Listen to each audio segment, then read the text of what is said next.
I just want to start, first of all, by thanking the folks at UMass Memorial, the entire team, and Eric Dixon, who's the CEO, and their organization for their collaboration, creativity, with respect to setting up and standing up this step-down facility for COVID-19 purposes as we approach what everybody believes will be the surge of patients and the need for additional hospital and step-down capacity here in Massachusetts over the course of the next month or so. I also want to say thank you to the Army National Guard, to the General Keefe, who's behind me here, and to Sam Phillips, who's the head of our MEMA operation, for their work both on this site and their work in collaboration with the City of Boston and the hospitals there on the Boston site. And we continue to talk to and work with the Army Corps and with some of their contractors, Ashcred here and EDS, and others about the possibility of putting up other sites here in the Commonwealth to ensure that we have the capacity that we need to serve people who still need to be attended to but probably don't need to be in a hospital, so that we can maintain the hospital capacity that we need to serve not just people who are dealing with COVID, but also people who are dealing with other medical conditions over the course of the next 5 or 6 weeks. We also, the Lieutenant Governor and I both got an update today on Holyoke Soldiers Home.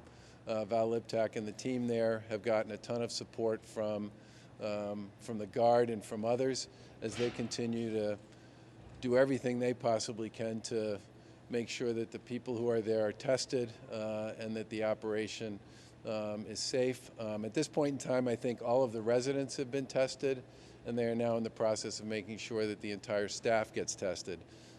This process is being led by a mobile testing unit that the Guard put up, which we plan to use around the Commonwealth to test people at nursing homes generally. And I think you'll see this continue to happen over the course of the next couple of months. As I said yesterday, the Holyoke Soldiers Home is a place that the Lieutenant Governor and I and others have visited multiple times over the course of the last few years, and it's always been a joy to be there. It was for the family members who were usually there, talking to them about the way the place was looking after and taking care of their family members was always positive. The conversations and the discussions with many of the residents about their time in the military and their time at the home was, for me anyway, uplifting. I never spent less than an hour there. And I considered it to be one of the best places we had in the Commonwealth for our military families. We hired Mark Pearlstein this morning, who is a former first assistant prosecutor in the U.S. Attorney's Office here in Massachusetts. Is currently a partner at McDermott, Will & Emery to conduct an independent investigation with respect to what happened and when it happened. And what didn't happen, and when it didn't happen, and the period leading up to the discovery on Sunday night about what the state of play was there.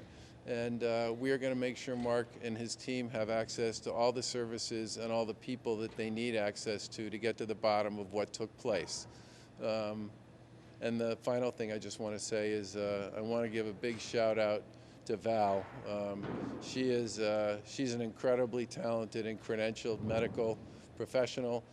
She's done a terrific job as both the Chief Operating Officer and as the CEO at Western Mass Hospital. She stepped into this on several hours' notice, and based on the conversations we've had with her, is really sharp and exactly the right kind of person, with the support of the Guard and others from our administration and from elsewhere, to rewrite the operation there.